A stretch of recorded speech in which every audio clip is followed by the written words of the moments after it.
Happy opening day to those who observe. Probably should be a national holiday, but we probably got bigger fish to fry than that as well. Welcome into the Throwback Thursday edition of Main Street Sports Today, presented by the Tennessee Orthopedic Alliance of Columbia. I'm Maurice Patton. That's Wade Neely. Both of our favorite teams will be getting going here in about an hour or so. And looking forward to all of that and everything else that comes with this fantastic Thursday. We'll be here with you for the next couple of days, couple of hours, talking baseball, among other things, and other local, regional, and national sports topics. Wade, happy opening day. Happy opening day to you, Mo. And big day. Feels great outside. I'm a little perturbed, though. How is there not any games on at the moment? I mean, why could we not get one cranked up at 11? Just had lunch with a good friend, and we were surrounded by a million TVs, and none of them had any live baseball on. So MLB kind of dropping the ball. I feel a little shortchanged right now, but I'm glad everybody's getting underway here in just a few. I was a little surprised that there wasn't anything any earlier. Apparently, the Orioles and the Blue Jays have been delayed. The Brewers and the Yankees are set to throw out their first pitch here any second now. It's a 2:05 start. But most everything else is getting going around 3-ish. So really odd, like you said. I would have expected something opening day-ish on opening day, but I don't think there are any night games really either. I think the Cubs and the Diamondbacks go at 9:10 our time, which I guess is 7:10 out there. But most everything is in the day, but it's midday, not early day. So yeah, we need some teams to get in the win column. The sooner we can get a team or two in the win column, the lead the Dodgers have on everybody dwindles a little bit. We need to even the playing field, but get some dubs out there for some teams. Definitely does feel like Dodgers versus the field. They do open against, well, they don't open. They take a 2-0 mark into their home opener this evening against Detroit. Yeah, we need school ball to be really good in this one. So gonna talk a lot of baseball as this show goes on. We're also gonna talk some college football. Obviously we're gonna talk a little college basketball. We will have Joe Rexrode in the second hour getting us ready for the Sweet 16 that starts up tonight. 4 games tonight at various locations. Looking forward to checking in with Joe and getting his thoughts on the upcoming weekend. In our next segment, we will have our Coach's Corner segment, and we'll be joined by Houston County baseball coach Chris Parker, who recently notched a milestone. And I'm excited to talk to Chris. Mid-State native, has coached at a lot of places across the Mid-State and has been pretty successful everywhere he's been. So looking forward to checking in with him again in the next segment. We'll also be giving our weekly awards during that segment as well. And it is Throwback Thursday. At the top of the second hour, we'll be throwing it back to last week's conversation that we had with Middle Tennessee State women's basketball coach Rick INSELL. Unfortunately, the Lady Raiders eliminated early in the postseason with a loss down at Belmont in the opening round of the WBIT last week. So we'll be checking in with him. We'll get an update on Belmont in said tournament as well. So, a lot to get to here in the next little bit, and we should probably go ahead and get started doing so with yesterday's results and today's schedule on the rundown. This is the rundown. Strap in, boys and girls. Thursday Rundown is here. It is off. It is running. And we kick things off with a recap from Wednesday night action on the baseball diamond, where Columbia Academy picked up a 12-0 win versus Bradford. Brentwood was on top of Nolensville last night, 4-2. It was CPA blanking Pope John Paul II, 10-0 your final there. 10-1 was the score in favor of Columbia Academy. That's versus Albertville, Alabama. Eagleville all over Fayetteville last night, 17-4. Oak Park River Forest out of Illinois with a 9-2 victory versus Gallatin. Ravenwood picking up a 6-3 win versus Independence. Cookeville topping Lebanon 11-1. It was 11-1 in favor of Westview who dispatched Northside Methodist Academy out of Alabama. Oxford, Alabama taking not one but two games versus Oakland, 9-3 in both contests. So Oxford putting up the runs in those showdowns yesterday. Rehoboth, Alabama takes care of Bradford 1-0. South Hills, California defeats Riverdale 6-4. It was Siegel with the 5-0 win versus Hope, Illinois. Smyrna with the 26-1 victory versus Laverne. Lane, Illinois defeating Spring Hill 19-7. It was Wilson Central 9, Stewart's Creek 2, and Summit slips by Page last night 2-1. Softball action from Wednesday. Nolensville puts up 17 runs in a 2-run win over Battleground Academy. 17-15 the final in favor of the Lady Knights there. Blackman 5, Boonville out of Indiana 4. Columbia Central continuing to struggle south of the border. They drop a 2-1 loss to Asheville of Alabama and a 7-5 loss to Athens of Alabama. Community getting even with a 7-4 win over Wicksburg, Alabama. Station Camp with an 8-1 win over Greenbrier, and it was Siegel 5, Rockvale 2. Baseball schedule today, Gulliver Prep out of Florida and Oakland were set to meet at around 12 o'clock, so that one ought to be getting close to being over with. 3:30 start for Whitney Young out of Illinois against Battle Creek. At 4, Ezel Harding is at Cane Ridge. 4:30 start for Brooks of Alabama at Loretto. Also at 4:30, Mount Juliet Christian is at University School of Nashville. Clarksville faces Hartselle of Alabama. At 5, Portland is at Joe Burns. Hope, Illinois plays at Middle Tennessee Christian. Also, Christ Presbyterian Academy is at Pope John Paul II. 5:30 starts for DeKalb County at Watertown, South Side of Alabama and Blackman. Whites Creek at Hampshire. All of those 5:30 starts. Other games on the docket tonight at 6 p.m. You got Culleoka traveling to Collinwood. Summertown is on the road tonight at Marshall County. Briarcrest Christian is on the road at Providence Christian. Other games, Mount Pleasant traveling to Linville for a showdown versus the Richland Raiders this evening. James Clemens out of Alabama is on the road at Riverdale. Winding up the 6 o'clock start time, Stewart's Creek is at Rockvale. Zion Christian is at Santa Fe. And St. Ignatius, Ohio is at Smyrna tonight. Shout out to the father-in-law, Mike Modic, proud alum of St. Ignatius. I wonder if he even knows his boys are in town here. Oh, wow. Let's check in on that. Yeah, road trip for Mr. Mike Modic tonight. Harpeth and Greenbrier will tangle at 6:30 this evening. Gallatin is on the road at Kirkwood. John Overton is traveling to Lawson. Springfield visiting Liberty Creek. Tennessee Heat will be at Westmoreland. Mundelein, hope I got that right, out of Illinois is on the road at Siegel. That caps our 6:30 start time. 7 o'clock start time for Good Pasture, who's at Hendersonville. And at 8 p.m. tonight, Murfreesboro Central Magnet will meet Tellico Plains. No start time listed, but schedule does show Centennial at Franklin. Another matchup in the Mo Patton Bowl this evening. Gotta like that. Softball action tonight beginning at 4:30, beg pardon. It'll be Ezel Harding at Mount Juliet Christian. Loretto is traveling to Mount Pleasant. Joe Burns is at Dobbins Bennett beginning a 5 o'clock window as Station Camp also travels to Gallatin. Other games include Summit at Independence, Cane Ridge at John Overton, Fayetteville is on the road at Santa Fe, and East Robertson is at Westmoreland. At 5:30 tonight, Moore County traveling to Eagleville. Creekwood is on the road at Fairview. Franklin County is visiting us here in Pulaski at Giles County at 5:30. Also at 5:30, Tullahoma is at Lawrence County. 6 o'clock showdown tonight for Zion Christian, who's at South Haven Christian. Culleoka travels to Richland at 6. Maybe double check that one, folks. I was told that game was at Culleoka, but I could be wrong, which is very likely, but I digress. Double check either way. Other 6 o'clock starts, Laverne at Battle Creek, and at 6:30, you can catch Stewart's Creek at Smyrna. And finally tonight, Lewis County is at Summertown. We do not have a start time listed at the moment.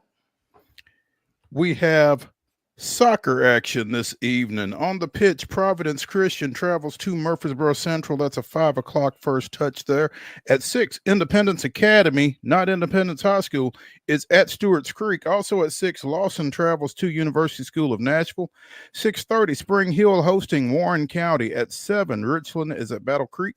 Also at 7, Franklin Christian goes down to P-Town, taking on the Bobcats of Giles County. 7 o'clock first touch for Laverne hosting Lebanon. Also, Columbia Central is at Lincoln County. Franklin County is at Riverdale. Station Camp travels to White House. We have a matchup with no time between Watertown and host White County as well. Flag football action over in Rutherford County today. Laverne is facing Riverdale, and Riverdale is also facing host Smyrna. So all three of them will be playing at Smyrna.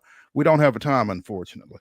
Women's basketball action, 6 o'clock in the WBIT quarterfinals. Belmont travels to James Madison. You can see that one on ESPN+. As we mentioned, Major League Baseball getting started today at 3:10. The New York Mets will start their game against the host Houston Astros. I guess that's on MLB, perhaps. Also at 3:10, the Atlanta Braves are at the San Diego Padres. You can see that one on FanDuel Sports.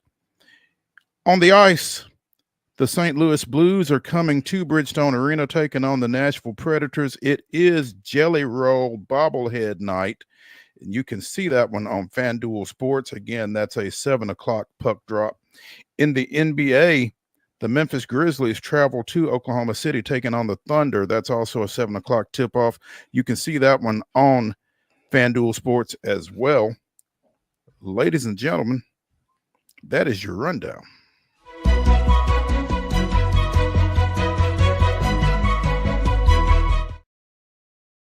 Your top story brought to you, as always, by the fine folks over at Piggly Wiggly in Neely's Mill in Columbia. Be sure and check out their delicious daily deli lunch options, available from 11 a.m. until 6 p.m. Also, their hand-cut meats, and everything is cost plus 10% at the cash register. Piggly Wiggly, Neely's Mill, Columbia, bringing you our top story. Stanford has made a change at the top of its football program, apparently, dismissing Troy Taylor earlier this week. Stanford football general manager Andrew Luck, in a statement, said, "After continued consideration, it is evident to me that our program needs a reset. In consultation with university leadership, I no longer believe that Coach Taylor is the right coach to lead our football program. A search for new coaching leadership has begun, and an acting coach may be named for the 2025 season. Our focus remains on supporting our student athletes and ensuring they have the best possible experience on the field, in the classroom, and on campus with their peers." You know, to be clear, that's not Eric Taylor from Friday Night Lights. That is Troy Taylor, who has been dismissed after concerns regarding Taylor's workplace behavior were raised and investigated. Apparently, a couple of investigations found that he bullied and belittled female staffers. That will get you fired, and it probably should. Yeah, and the fact you post back-to-back 3 and 9 seasons kind of makes it even easier to slide you right out the door, right? 2 and 7 in the 2 and 7 in the Pac-12 2 years ago, 2 and 6 in the ACC this year. That makes it a little easier. And Stanford, they have a high reputation in a lot of realms, and that's kind of one place it feels like you need to be on your P's and Q's if you're going to be the head boss at Stanford. And again, wins and losses aside, this is kind of some scary stuff, kind of some stuff you don't want to hear, especially at a school like Stanford that does have such a reputation. So a new opening in a power conference to be had for somebody. Yeah, and the skeptics among us, Wade, have thrown it out there on various social media platforms. If Taylor were 9-3 instead of 3-9, would this have taken place? Would this have been as egregious? I feel like, to your point, I think it would have been as egregious at Stanford. But yeah, that performance does certainly make it easier. So, couple of names out there. Ken Numatalolo, former Navy, former Navy coach. Was he at BYU at one time as well? Yep. Yeah. San Jose State now. Yeah, and I mean, this is a guy who's got a squeaky clean image that would, particularly in light of the situation, would seem to fit particularly well at Stanford. And feels like this might be, again, with the success that he had at Navy, maybe a little under-resourced. This might be the play for Stanford, especially on short notice. Yeah, on short notice. And, that's where I do kind of, all jokes aside about the record, I feel like if Andrew Luck and Stanford were going to make a move for wins and losses, it would have probably happened by now. Mm-hmm. Unless you're playing that portal game and trying to make sure you get everything squared away there first. But it feels like that ship would have sailed. Do want to fact check ourselves, though. Ken is at San Jose State, but was not at BYU. Ken's from Hawaii, and the BYU head coach, Kalani Sitake, he's from Tonga. And they're big, beefy dudes. So they're not the same dude. Not the same guy. They look similar in their build. But yeah, two different guys, but either one would be a great fit. Hard to imagine that Sitake would leave BYU, but yes, right. Ken, with that record at Navy and that epic run, he was there from like the 90s as a coordinator all the way until 22 before he departed. On short notice, yeah, that feels like a smash hire for them, perhaps. Yeah. Taylor took over for David Shaw. 2023 was his first season after going 30-8 in 3 years at Sacramento State. You've heard Sacramento State's name. They were involved with Michael Vick before Vick finally took the Norfolk State gig a couple of months ago. But again, Stanford 3-9 in each of Taylor's 2 seasons and moving to the ACC, and has had some difficulties, clearly. So both on the field and otherwise. Just hate to hear that, really. Yeah, and, Stanford, it was 2 things can be true at once. It was probably time for David Shaw to go. His record was pretty meager at best from 2019 on, 4-8, 4-2 in that COVID year, and then 3-9, 3-9. So, time had kind of run its course, it felt like. But, man, you also kind of yearn for that stability maybe that you had with Shaw, because now you're back on the block and you're back on the hunt. They went 3-9. They had a weird schedule this year, Mo. They beat Syracuse on the road early in the year. They beat Louisville, who was ranked 19th at the time, later in the year. And they were right there in that big game versus Cal at the end of the season. But by and large, kind of a forgettable first year. They got blown out by SMU, got blown out, of course, by Notre Dame and Clemson. So maybe a chance to, maybe not the way you drew it up, but a chance to maybe press what was a much-needed reset button for Stanford. Yeah, for sure. I've slept, obviously, but it seems like there was something wild about that Stanford-Louisville football game in particular. I don't remember. I can't put my finger on it, and it's not coming up as I try to scan it here on Stanford won on a long field goal. It's about all I got. And I just remember that it was, we really were watching that game to see if it would boost Louisville's rep, which in turn would boost Notre Dame's rep as we kind of crept closer toward the college football playoff. And that was one that Louisville threw away. They were up 35-21 with about 10 minutes left in the game. Stanford ends up kicking, like I said, the field goal with no time left to win it. But that was kind of your highlight. And, yeah, who knows what direction they will go. Who knows, if there'll be some level of immediate success.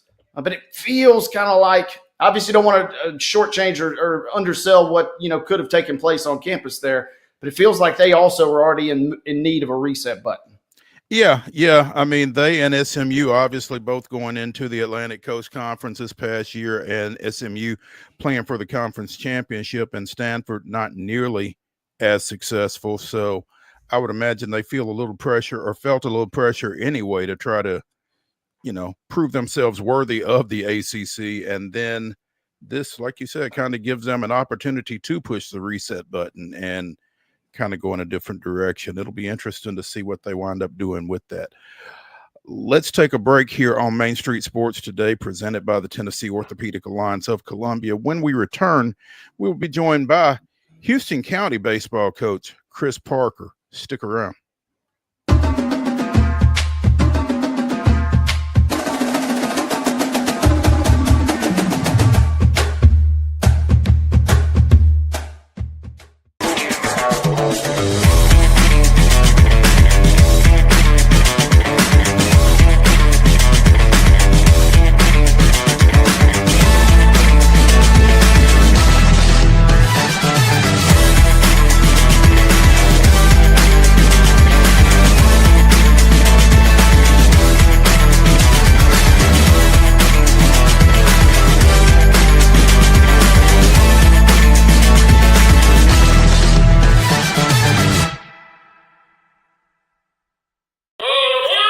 Step into the Lionel retail store at Opry Mills, Nashville, and you'll be captivated by all the magic of the 123-year history of Lionel trains. Whether you're already a train enthusiast or just getting started, Lionel will energize your love for trains. NASCAR fan? Come check out your local Lionel station to learn all there is to know about model trains and die-cast NASCAR collectibles. Visit nashville.lionel.com or call 615-455-9399. Custom Stone Handler supplies over 600 distributors and suppliers with quality stone products. Along with River Stone, we produce and distribute over 100 building, landscape, and other bulk products. Our goal is to provide quality products, service, and partnerships to ensure our customers' success. We firmly believe that the measure of any person or company is how they treat other people and customers. Give them a call at 931-490-4990 or visit CustomStonehandlers.com.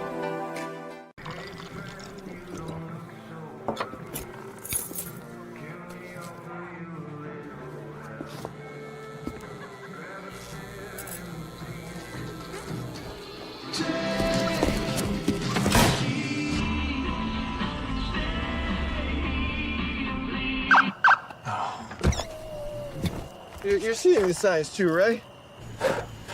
What signs?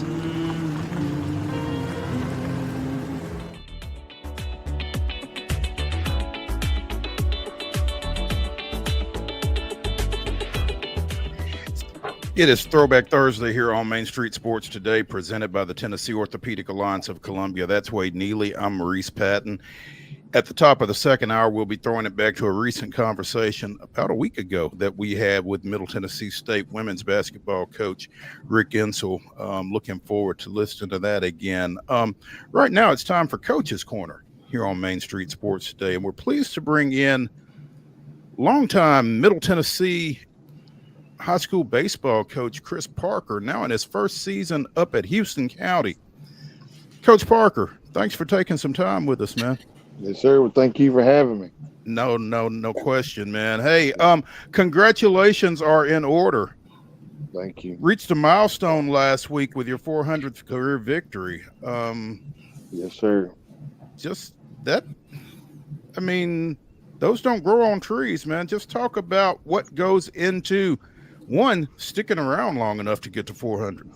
Well, I probably should have reached it a long time ago, to be honest with you, Mo, but I've never been shy for scheduling tough opponents. I think that's something as a high school baseball coach, and you get your team prepared to play in May by playing very strong opponents outside of your district play and region play and stuff. But it's just I guess I have a really big love for the game and just love being around kids and teaching the game, and just kind of keeps going and just plan to keep doing it and stuff. So we have an agriculture teacher, Coach K, there at Houston County, and he told me on Facebook, congratulations, now get 500. So, no pressure, huh? Yeah, right. yeah. So, Just keep it rolling, man. yes, so that's what we try to put one at a time. So that's what we're doing. Like we play Santa Fe Wildcats tomorrow. Oh, okay. So Up there at your place, huh? Yes, sir. Yes, sir. Okay. So that'll be if we can get that one, that would be 401. I Okay. guess you could say. Yes, sir. There you go. One at a time. You talked about your love for baseball and your love for coaching, Chris, and it's kind of shown over the course of your career. Yes. Again, first year at Houston County, Yes, but sir. also spent time at Polk Prep, been at Forest, been at East Hickman, been at Cascade, Blackman. Your coaching career has kind of run the gamut from, one of the largest schools in the area to Yes, sir. to Houston County and Cascade. I mean, and I would guess just the consistent thread throughout all of that is, again, the opportunity to coach baseball. Yes, sir. Just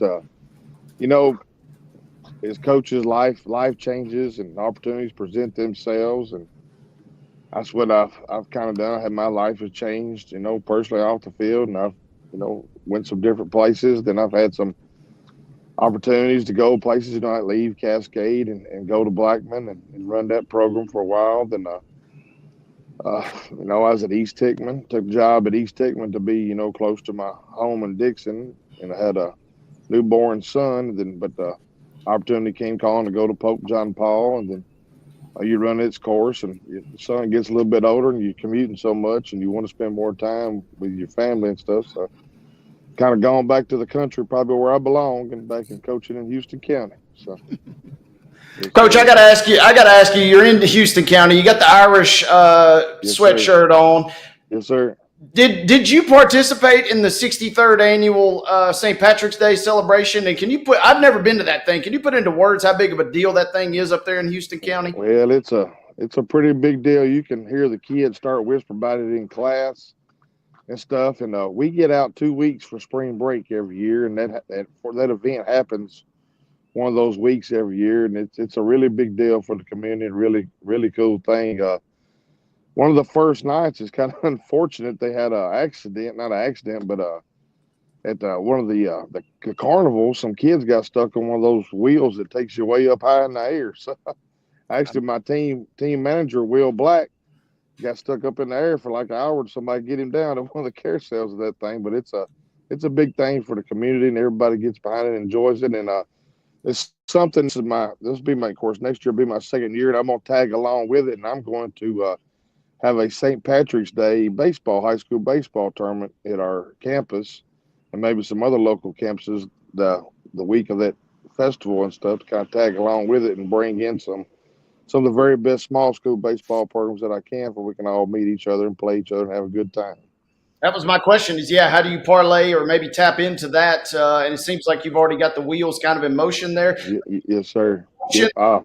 I'm not going up in that ride. I don't know if you're going up there after what I just heard, Coach. No, sir. I kind of stayed away from Carmel. Yeah. I made sure Gant, my son, and the kids didn't talk about going to the carnival around him, because I knew he'd be one to want to get on something like that. Yeah, no, I'm out on that. But I'm glad to hear Will made it back safe to ground, and hopefully he can and do a great job for you guys. And that's cool. I love that whole festival atmosphere up there, and I love the fact that you're kind of gearing up for next year to kind of really what could be a real fun celebration up there. Yes, sir. Like Mr. Moe has said, I've been doing this a long, long time. I got a lot of friends in the game, and I'm got a lot of friends at all levels, but I'm going to try to get some of my good buddies to coach these small schools. We get together and play.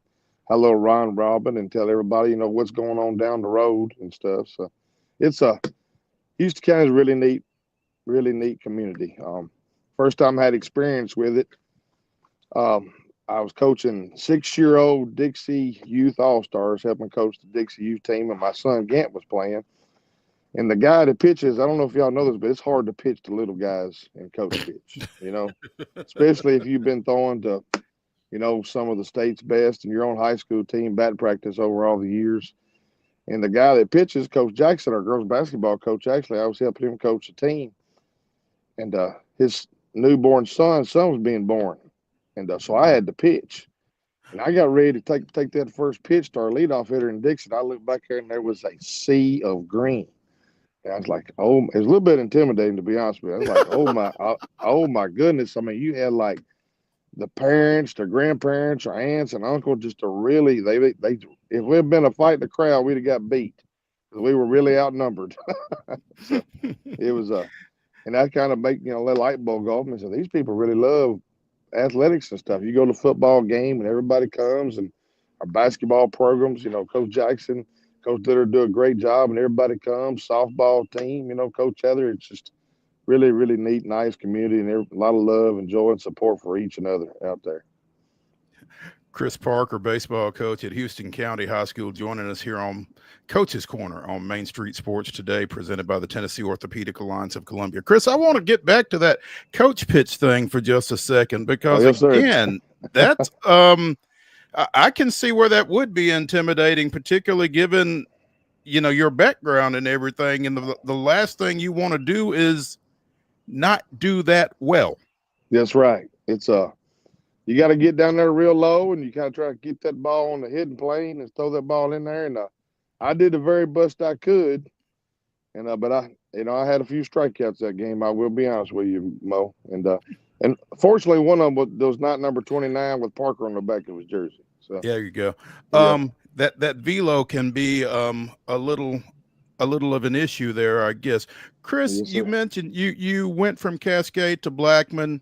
Yes, You sir. were at Pope John Paul II. You're at Houston County. Mm-hmm. What is the adjustment from, some of those larger programs where you maybe have a little bit more turnout, a few more kids to work with, as opposed to some of the smaller situations that Yes, you sir. have been in and that you are in? I really love my time at Blackman. But Mo, you kind of hit the nail on the head. It got to, you got to trust and have really good junior varsity coaches and assistant coaches in your program. But it got to the point, after being there 4 or 5 years, that when you get ready to have varsity practice, you're throwing balls and hitting balls and working with some kids that you really ain't got to mold and shape like you maybe wanted to as a head coach. And that just, to me, it just wasn't for me. I enjoy the small school, and even at Pope John Paul, we were Division II AA, but we were a smaller school. Only had 500 or so students. Every kid in our program, I was able to, mold and shape the best I could, the way I could, and teach the game, not only just manage them. And sometimes with some of the bigger programs, that's what you have to do is manage players, and it's hard to coach and teach all the players as well as manage them and stuff. So it's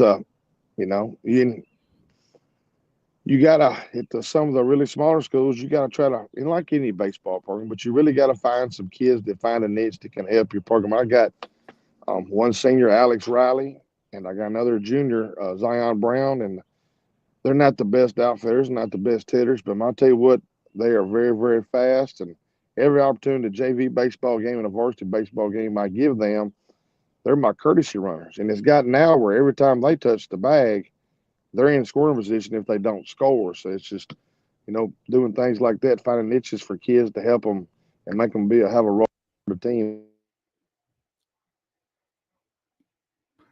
I think we might have just lost Coach Parker momentarily there, but he was on a heater too. Yeah, there he. Welcome back. Are we back? I hope that helped answer your question. It's just sometimes at the bigger programs, you got to manage players more than you get to teach and coach some players maybe at the small schools, and so developing the relationships over the years is a little bit tougher sometimes with big numbers. And to your point a couple of seconds ago regarding the community support and the community involvement and that kind of thing, yes, sir. Just having that touch on those kids all the way around and all the way through, I would imagine, is a pretty big deal as well. Yes, sir. To be honest with you, Mo, I've got to coach in some really big region and sub-state baseball games. Been very blessed. Had some great players. Been to state tournament, 4 or 5 times. And the crowds, but believe it or not, we had a crowd in Bell Buckle there one time, sub-state game. It was unbelievable. And when I was at Forest, we played Cornersville in a sub-state game, and it was like there's people on the fence in the outfield. And sometimes, even though you're in a bigger school, you don't have that many people attending those big events like at Blackman. We played in the region and sub-state, or at Pope John Paul, we played Christian Brothers in the sub-state and McCauley and things like that. You don't have as many people there, but like it seems like those smaller communities, they really rally and get behind those teams, and everybody comes out to the ballpark, and you get a lot of student involvement as well. And it's really some really special events, so. Coach, what's one thing that's got you excited? Hard to believe, but we're already kind of, midway or a little over midway for some teams for the regular season. What's one thing maybe you're excited about your team thus far? And what's one thing that you maybe still would like to see squeeze out of your team, get improvement a little bit? Yes, sir. Well, I took over baseball program. The team won 1 game last year. And just to see them learn and grow, and just to get excited about not just winning, but competing and staying in games and just the potential that we have is and we're real young. We started Monday night, we played Hickman County up at Houston County, and we started 5 freshmen, and we went down to Centerville and played Tuesday night, and we started 4 freshmen. We're really young, but just to see every kid from senior all the way down absorb and learn and get better and better and better. That excites me, and it just kind of get. I'm old. I'm not as young as I used to be. Mo can tell you.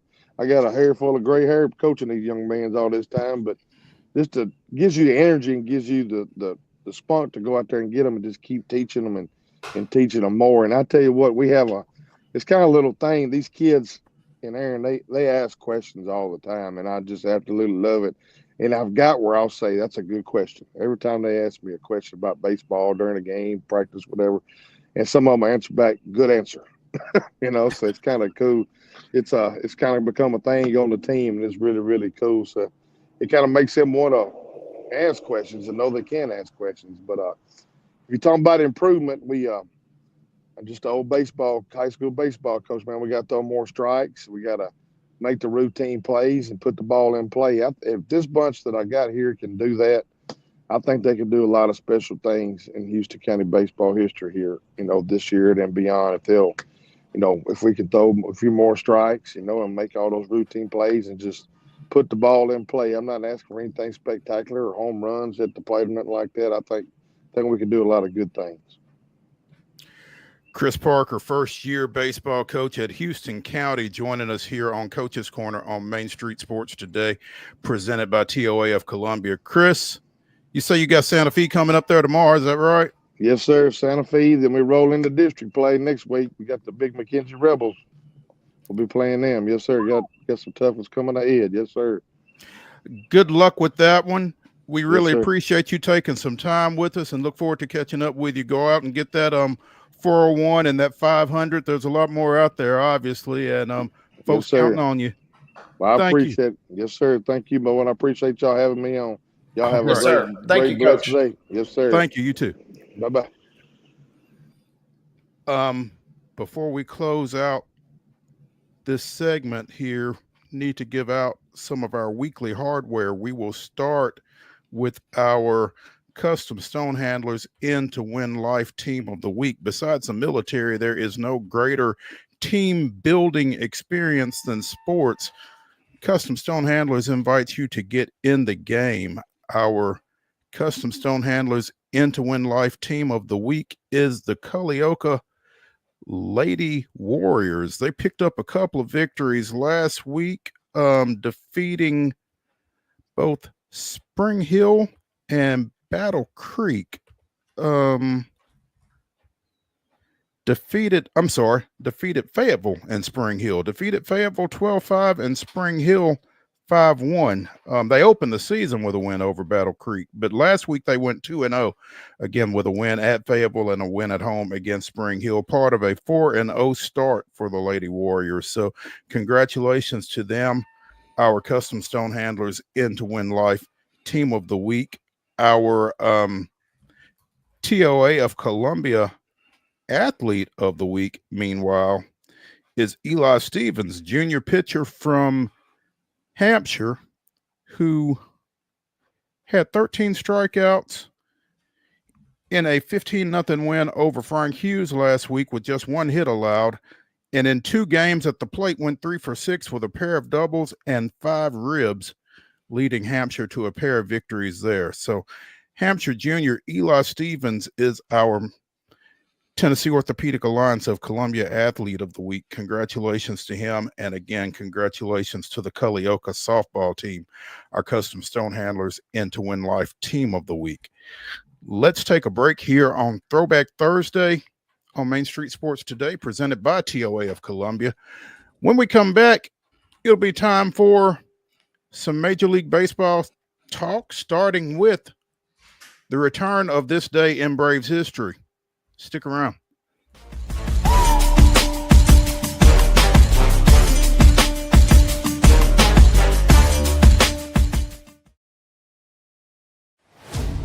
Only in Smashville are opponents welcomed with some good old-fashioned Southern hospitality.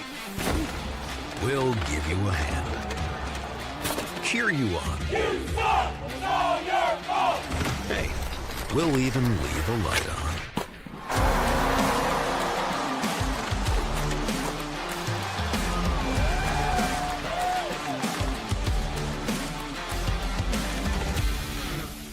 At Delta Dental of Tennessee, we know our success begins and ends with providing superior quality service, and that includes serving those who need it most. This year, we're celebrating 25 years of giving back to the community we call home. Delta Dental, along with our Smile 180 Foundation, supports Tennessee's dental colleges and oral health education, children's hospitals, free and reduced cost dental clinics, and other like-minded charities. Here's to the next 25 plus years of ensuring healthy smiles.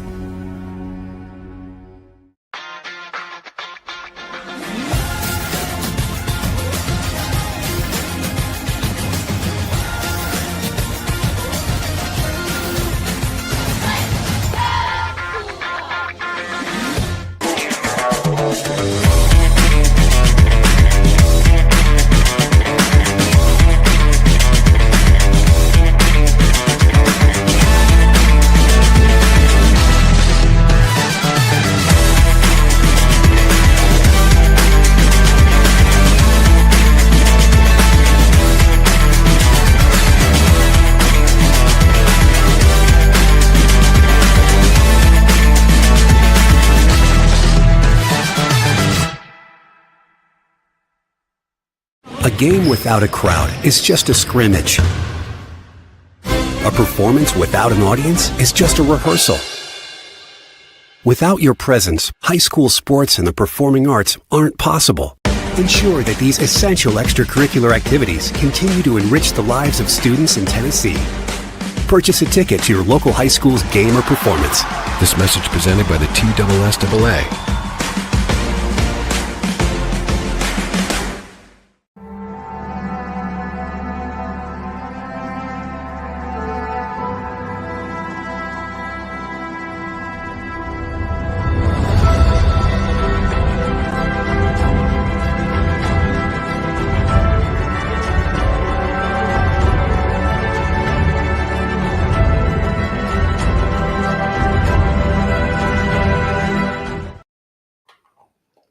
March 27th, 1973, the Atlanta Braves, who had traded first baseman Orlando Cepeda to Oakland in exchange for Denny McLain a year earlier, released the two-time American League Cy Young winner. McLain, the last pitcher to win 30 games when he went 31-6 for Detroit in 1968, followed by a 24-9 campaign in 1969 at the age of 25. Won just 17 games the next 3 years with the Senators, A's, and Braves, and did not pitch again in the majors. That was this day in Braves history. Again, it is opening day, and here in less than 30 minutes, both the Braves and the Astros will be getting their regular seasons underway. The Braves playing out at Petco Park against the host San Diego Padres. That's a 3:10 start out there. Chris Sale, the National League Cy Young Award winner from 2024, getting the start for the Braves. Michael King towing the rubber for the Padres. And also at 3:10 at, what's the name of that park again, Wade? Dakin Park? Yeah, that's it, Dakin. Not Minute Maid or anything else. But yeah, the Houston Astros are hosting the New York Mets. Clay Holmes gets the opening day assignment for the visiting Mets. Framber Valdez making his fourth straight opening day start for the Astros. Couple of pretty intriguing matchups here, I think. Again, an interleague matchup here with the Mets and Astros, and the Braves starting the season with the same team that they ended it against, having lost out at San Diego in the postseason, the opening round of the postseason last year. So should be a fun couple of series there. Yeah, I think so. Good way to start for both of the teams. You know, Atlanta getting some stiff competition versus a team they got a little axe to grind with. And Houston got bullied by the Yankees in their opening series last year at home. So hoping for a better result versus the other team. And speaking of the Yankees, you know, baseball's full of trivia, obviously, Mo, but I mean, it seems like the nuggets just fall out of the sky. Austin Wells hits a solo homer in the bottom of the first for the Yankees. He's the first ever catcher with a leadoff home run in Major League history. And as they're touting this stat, I'm sitting there wondering, I was like, well, if you just told me he was the first ever catcher to have a leadoff home run, I would have believed you. But they threw in the opening day just to really kind of dig deep in the minutia there. But a little history for the Yankees, who are now up 2-1 on Milwaukee. It's crazy how baseball seems to lend itself to trivia in a way that maybe no other sport does. I don't know if that is really accurate or if that's just kind of my read on it, but it feels like there's always a first ever something or other that you can come up with around baseball that doesn't necessarily exist elsewhere. Braves have announced their starting lineup, obviously, since we're less than 30 minutes away from the start of this game. And I'm trying to locate it. Here we go. They will go with Jerkson Profar in left, leading off, followed by Austin Riley at third, Matt Olson at first. DH Marcel Ozuna will hit cleanup. Ozzie Albies in the 5 spot. Michael Harris the second in center. Speaking of catchers, Drake Baldwin will get the opening day start in the absence of Sean Murphy. He will bat seventh. Orlando Arcia at shortstop and Jared Kelnick in right rounds out the batting order. And again, Chris Sale going to the mound for the Braves in that one. 3:10 start there. 3:10 start for the Mets and Houston. And I assume Cam Smith will be in the starting lineup and playing out in right for the Astros in that one. You would think so. Let's see if we can scurry to a lineup card. But yeah, it'll be fun in Houston. You know, they're in a weird spot this year because the championship window, not all the way closed, but pretty much closed. But at the same time, you're kind of trying to bridge the gap and trying not to duplicate what happened at the end, of 2006. And then as you bleed into 2010, and you're talking about one of the worst teams in the history of Major League Baseball. So you're hoping to kind of find a nice steady blend. Still got enough to kind of keep you afloat. It'll be a fun division, I think, to watch this year. Feels like the championship window is kind of closed, but that's why they play the game. You're trying to wedge it open just a little bit longer there, though, and maybe by, kind of mixing in a Cam Smith and some other youngsters. I'm really intrigued by the Jose Altuve to left field situation and how that's going to play out over the 162 game schedule, because it seems as if defensively he is not making quite the adjustment that everybody would have hoped. Yeah, it feels like a work in progress. And I mean, kind of Houston's MO, though, it feels like. I don't know if they're going to change that, but the thought is we'll take some, 2-1, 3-1, 4-0 victories. But really, we're just as content to beat you 7-4, 8-6, things like that. So whatever shortcomings you might have, it'll be a work in progress. And I mean, this guy is an all-star, MVP caliber player. So can't be that bad, you wouldn't think. Maybe I'll sing a different tune as we go along. But I'm gonna be fascinated to watch that experiment as well. You're right. Yeah. We talked with Heather Williams yesterday, as we typically do on Wednesdays, talking a little NASCAR. But Heather's a huge Kansas City Royals fan and was very excited about their season opener today against the Cleveland Guardians. I don't know that she'll necessarily be excited by this news directly, but Kansas City's chances of going 1-0 probably improved a bit with the announcement that opening day starter Tanner Bybee has been scratched after coming down with food poisoning. Shades of Mookie Betts, maybe. I don't know. Yeah, this was just something that just developed obviously earlier today. And so instead, Ben Lively will be getting the start for the Guardians in this one. Made 29 starts for Cleveland last year with a 3.81 ERA. And that, it's not clear where Bybee is going to slot into the rotation at this point with this move being made. But this would have been his first opening day assignment, and he just signed a 5-year, $48 million extension here over the last little bit, with a potential to be worth as much as $68 million over 6. So a lot of hopes being pinned on him, and certainly he and the Guardians wanted to roll him out in today's season opener, but food poisoning said otherwise. That's really unfortunate, having been struck by that myself. That's opening day is the least of your worries when you're dealing with something like that. Mm-hmm. It is not, it's not pretty at all.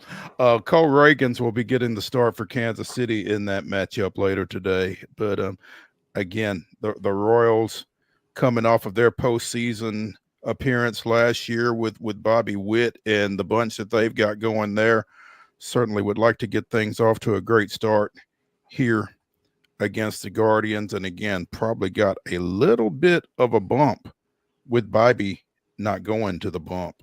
Yeah, he went to the wrong barbecue spot, man.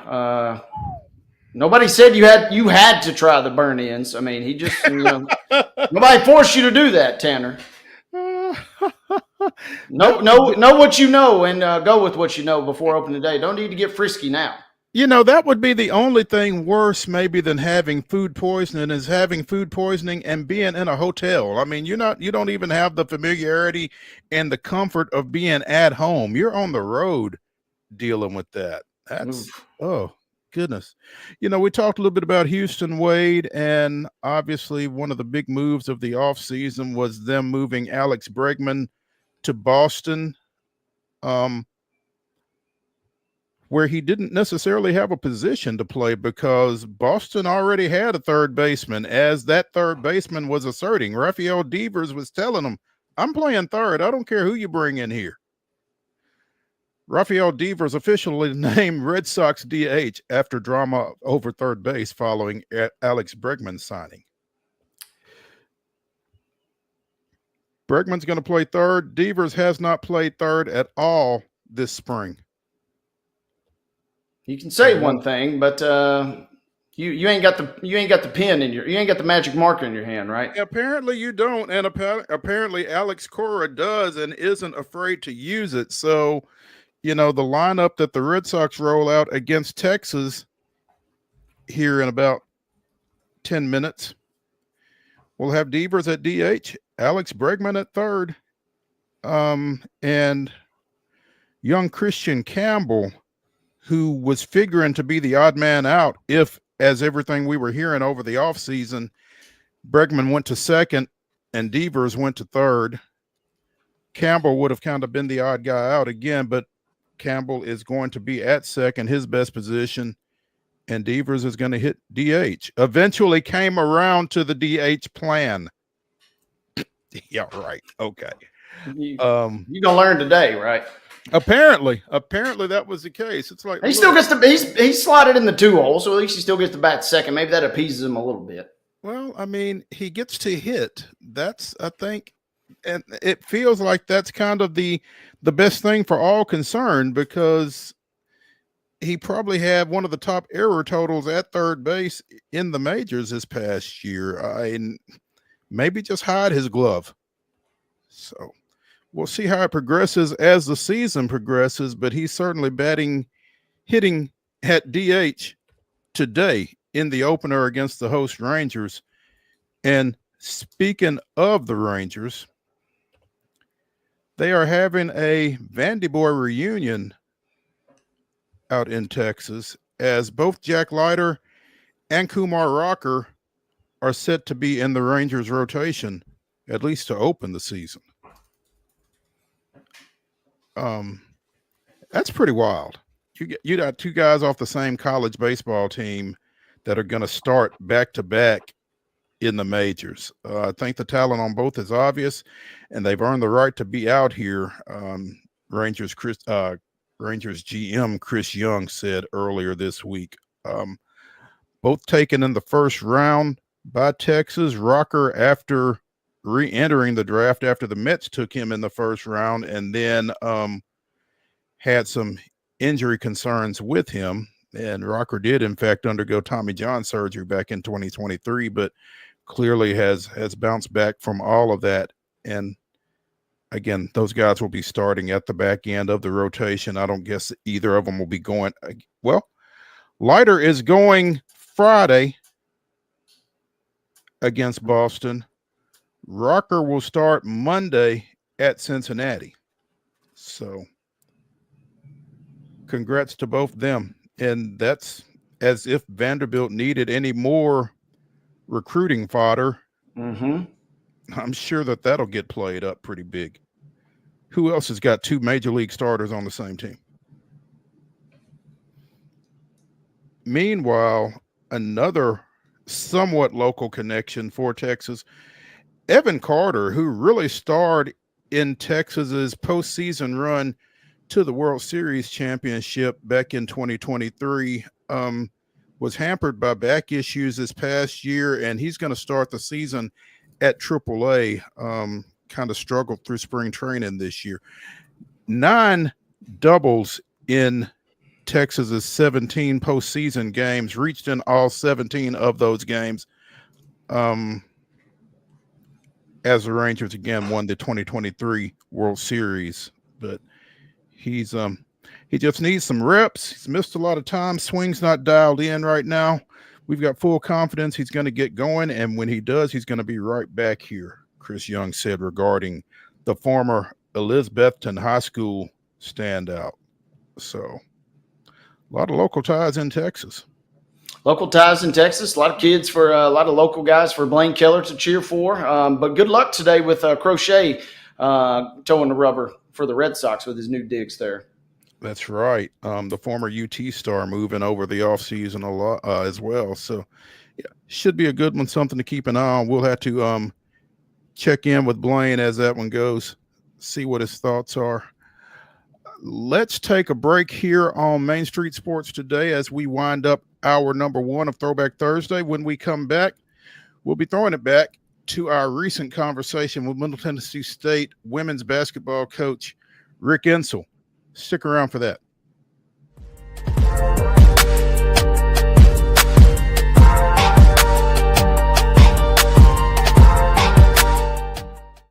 Hi, I'm Dr. Vilay Saisuka, CEO and founder of Premier Foot and Ankle Centers of Tennessee here in Murfreesboro. We offer foot and ankle care from ingrown toenails to diabetic foot wounds. We also fix ankle fractures and things like that. Call us today to schedule an appointment. We look forward to seeing you. Because here at Premier Foot and Ankle, we believe that the journey begins with happy feet.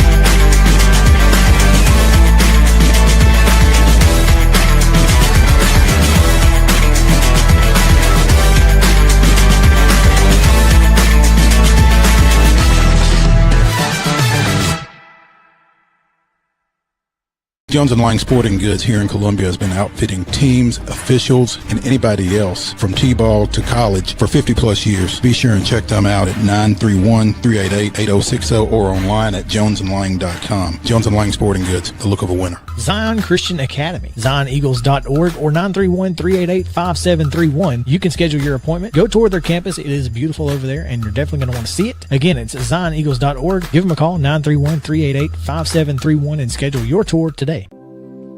Custom Stone Handler supplies over 600 distributors and suppliers with quality stone products. Along with River Stone, we produce and distribute over 100 building, landscape, and other bulk products. Our goal is to provide quality products, service, and partnerships to ensure our customers' success. We firmly believe that the measure of any person or company is how they treat other people and customers. Give them a call at 931-490-4990 or visit CustomStonehandlers.com. Piggly Wiggly, located in Neely's Mill Shopping Center, is Columbia's locally owned and operated Cost Plus 10 grocery store dedicated to serving the community with low prices and smiling faces. Piggly Wiggly offers fresh, hand-cut meats daily as well as daily hot plate lunches from their deli counter. You're certain to see smiling faces and a helping hand when you're here at Piggly Wiggly. Come by and check out our fresh produce, high-quality meats, and more. Down home, down the street, we'll see you at the Pig.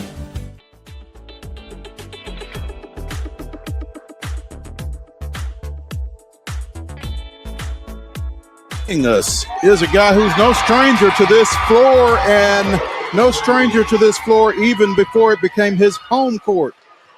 Rick INSELL, coach of the Middle Tennessee State Lady Raiders, joining us here. And for the uninitiated, before becoming the women's basketball coach at MTSU, Rick won a game or two on this floor as coach of the Shelbyville Central Golden Eaglettes, a powerhouse.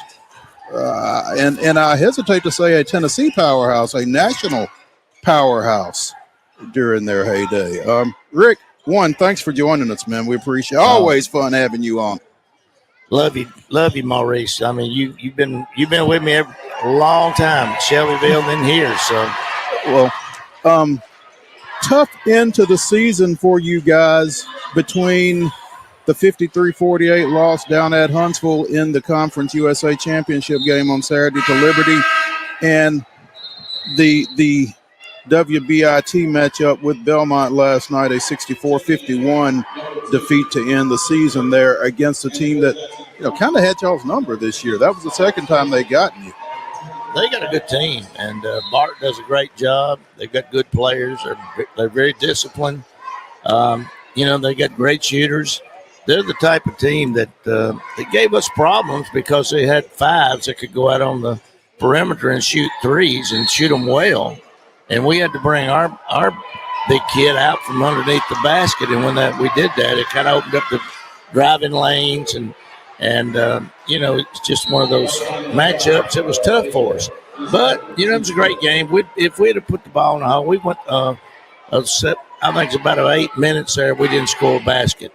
And in that 8 minutes, I'm telling you, they never quit. They were so disciplined. They just kept getting it to the person that they wanted to get it to, and they made shots, and that's what competitors do, and that's what you do with the championship program, and that's what we've done for years and years and years, and they did the same thing to us that we've done to a lot of teams. And when you do have to pull Anastasia out from the rim, she gives you so much down there defensively that when she's not, it just changes everything for you guys defensively. Well, she was Defensive Player of the Year in our conference, and I felt like Jalen Gregory I felt like our best defensive player. But Nas, when you had her down low, she could block shots, she could rebound. But we started all of our scouting reports with figuring out who was the best player on the perimeter, and that's where we stuck Jalen Gregory. Coach, as this season kind of progressed, we saw that kind of some ups, and we certainly saw some downs toward the end. But Mo and I were talking about the women's NCAA tournament and Liberty's performance. Can you kind of put into words how tough Conference USA was? Well, you guys have been the gold standard for so long, but other teams are kind of right there nipping at your heels. Well, you had New Mexico State, La Tech, and you had Liberty. Western Kentucky's got a good team. I'll be honest with you. I'd rather play Liberty again as played Western Kentucky. Western Kentucky was another one that had a five that could shoot and great perimeter players. And, it was one of those situations. Our last 4 or 5 games, you take Western, take Liberty, and then you take last night Belmont, and you go before that. We had I think FIU at home. We had to go to FIU and had to go to Liberty. So with about 5 or 6 games in a row, we had to show up, and we did. Most of them won the conference, but I'm telling you, it was tough. It was tough. It was a tough year. The competition was great. I was really proud of our players. We won 26 games, and I couldn't be more proud of what they did. Nas and Jalen have been with me now for 4 years. Kev came back, and then Tamia Scott, just unbelievable on the perimeter also.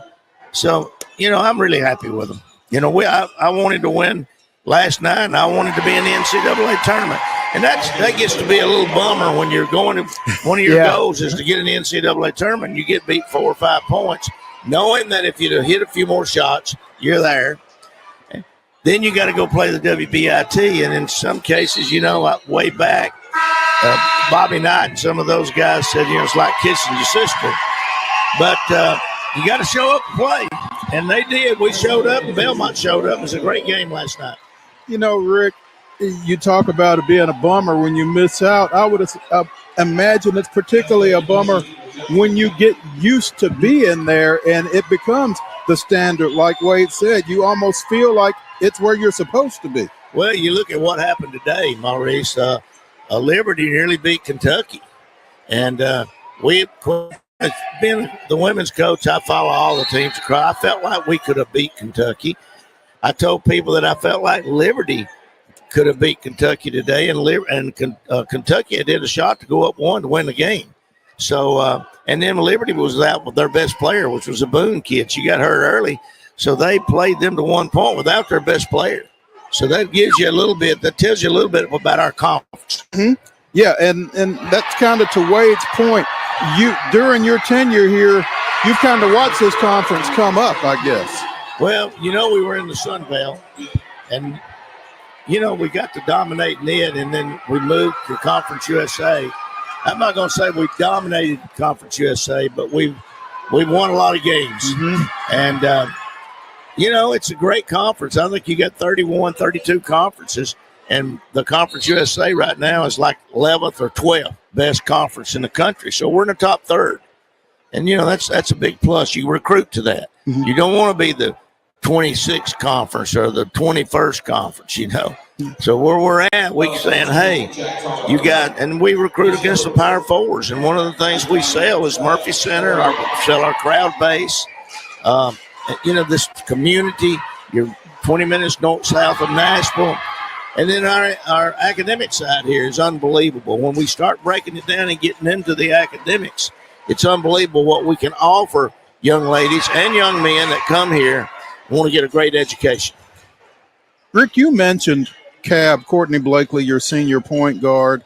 And I don't know that I've had a chance to ask you, but I've been fascinated by her journey. She comes here, she plays a year, she transfers to Arizona, she comes back. What was the conversation like as y'all are discussing her coming back? She gets back into the transfer portal out of Arizona. How does that transpire? Well, she left really on good terms. When she left, I think she was going for the money, to be honest with you. I don't know that, but I think that was why she was going.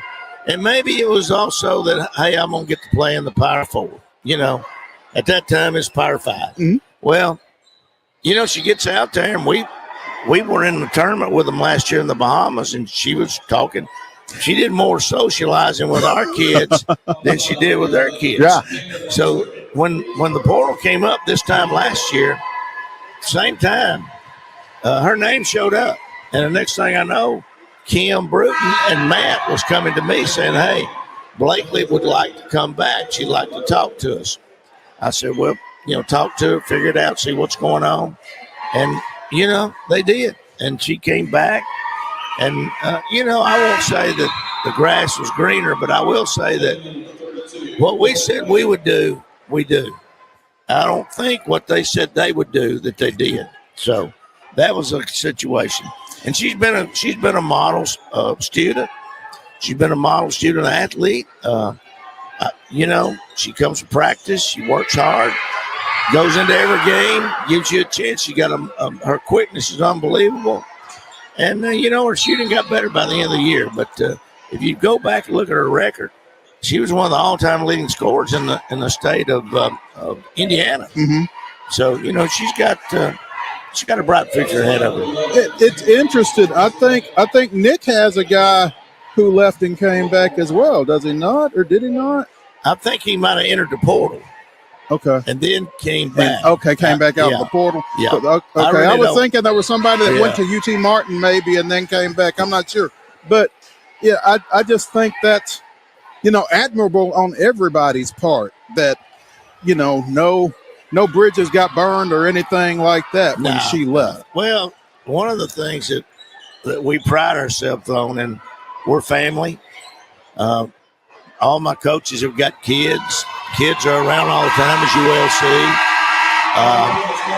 see. It's just it's a great place to go to college. It's safe. I mean, that's just so many positives. It's just I can sit here all day and sell you, put a recruiting pitch on you. But when the parents leave here, they entrust their kids to us, and they got to send them somewhere, and they're going to be away from them. So, and then a lot of people think that we're going to be down next year. I think we're going to have a pretty good bunch next year, to be honest with you. You know what? I saw one of your signees back in mid-January, I guess, Miss Basketball in Class 1A, Blair Vargas out of Wayne County. Yep. I'm excited to see her up here because I want to see what you're going to do with her. I mean, is she going to be a 1? Is she going to be a 2? Is she going to be a 3? Because it looks like to me she can play them all. Well, probably going to work her the 3-4 with the way we play. Her, and we got a young lady out of Mississippi, Gatorade Player of the Year out of Mississippi. Now Ole Miss and Mississippi State's come in on her, but she's hanging in there with us, Macy Pfeiffer, and she's unbelievable talent too. We got a young lady out of Kansas. We got a young lady out of Heritage. We got a young lady out of Alabama. We're pretty, and then we got the big kid, the 6'10" kid coming out of Spain. That's right. So, and you've still got a bunch of folks coming back. Tamia Scott among them. Oh yeah, we got some young players that are Jada Harrison, Emily Munson, Savannah Davis. I think it's got an unbelievable future. I just tell you, she can shoot the heck out of the basketball. She gets it off quick. She's heady.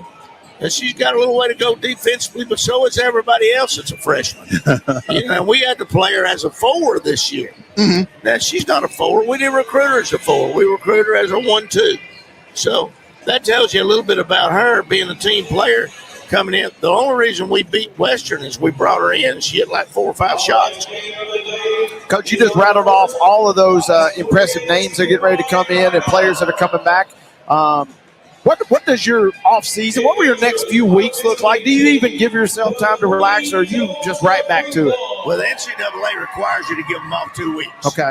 So we won't be able to touch them till 2 weeks. But when we come back, we've kind of changed everything because now we don't do any off-season work much because when they come back in 2 weeks, you're looking at the first or second week in April.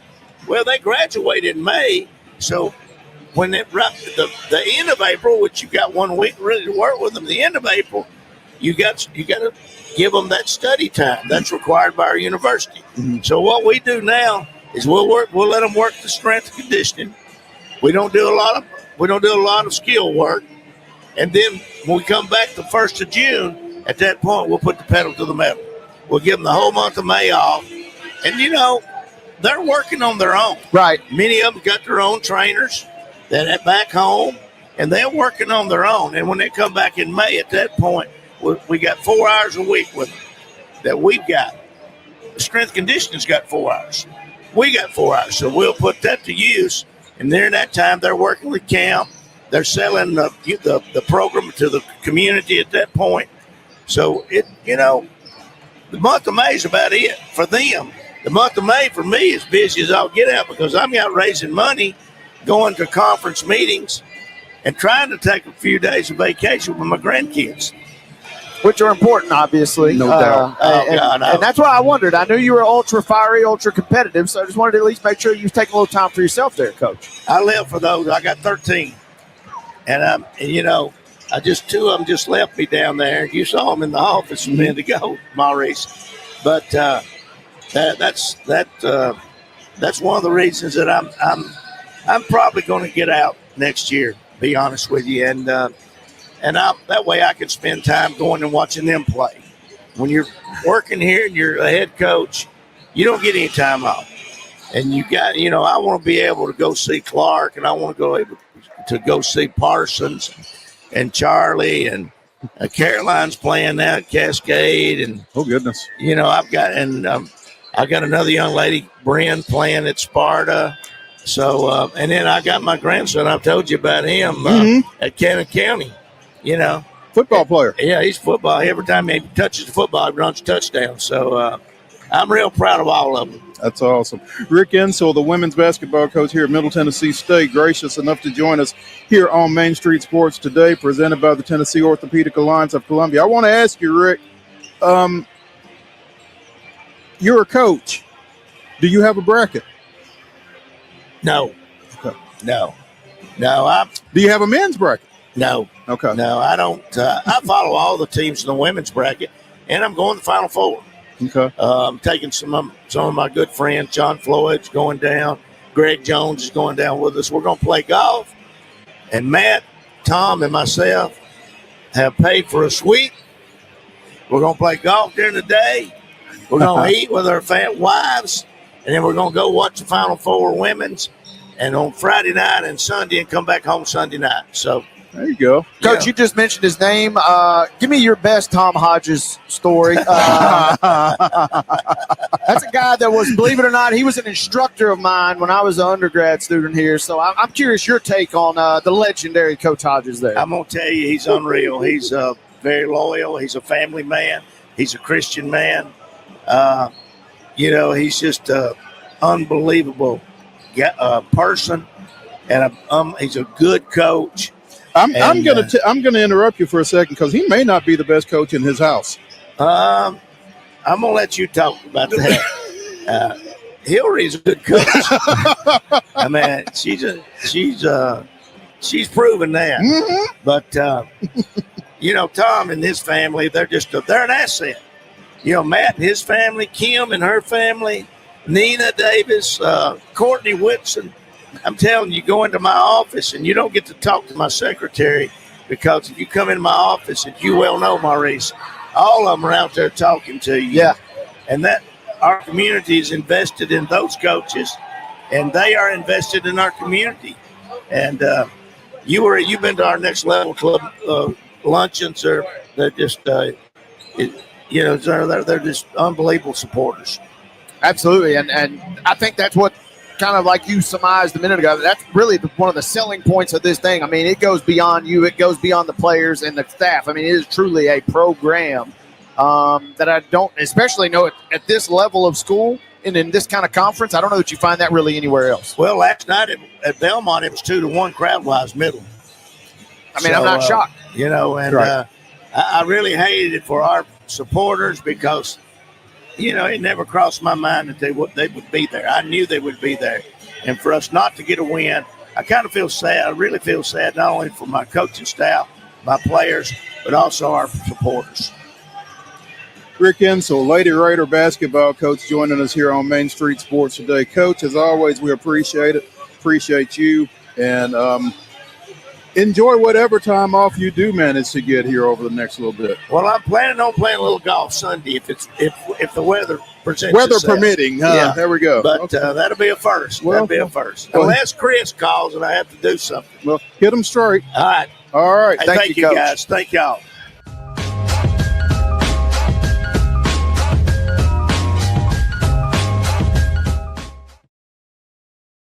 Hi, I'm Riley, a certified physician associate here at Premier Foot and Ankle Centers of Tennessee.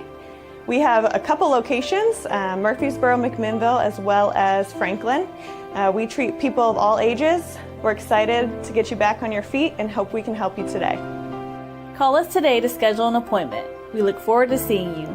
Because here at Premier Foot and Ankle, we believe that the journey begins with happy feet.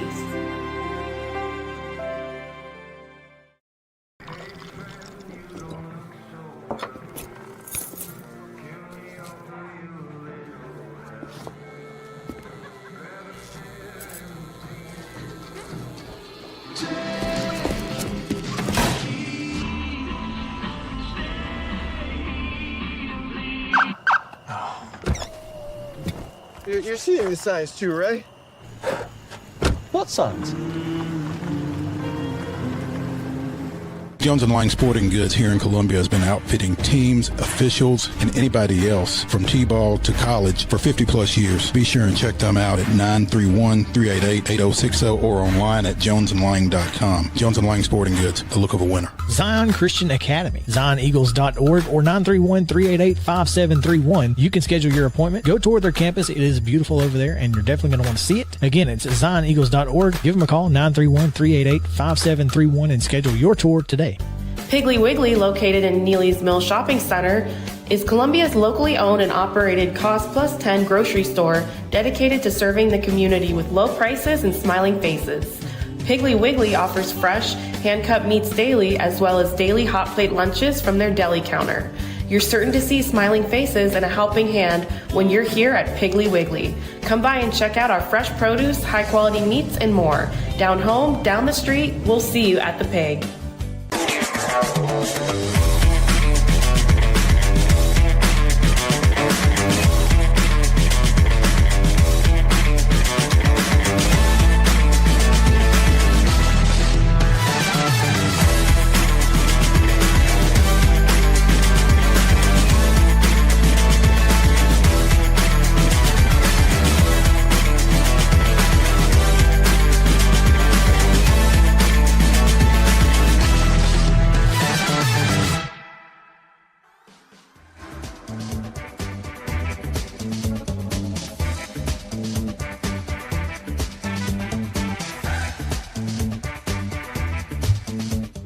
Throwback Thursday continues here on Main Street Sports Today, presented by the Tennessee Orthopedic Alliance of Columbia. Brave strand a pair in the top of the first. San Diego getting ready to bat, and we are efforting to get Joe Rexrode in to talk a little NCAA tournament basketball. Wade, any update with your Astros? Hadn't checked just yet. I was enjoying the combo we had with Coach Rick Insell, who always brings the heat. We shouldn't be surprised at this point, but always good to revisit with Coach Rick. He's fantastic, man. So good on the mic and obviously on the sidelines as well. Things didn't go quite the way the Lady Raiders would have liked to close out the season, but another great year under his tutelage. And I do believe the Eagle has landed. I think we have with us audio only from the Athletic, Joe Rexrode.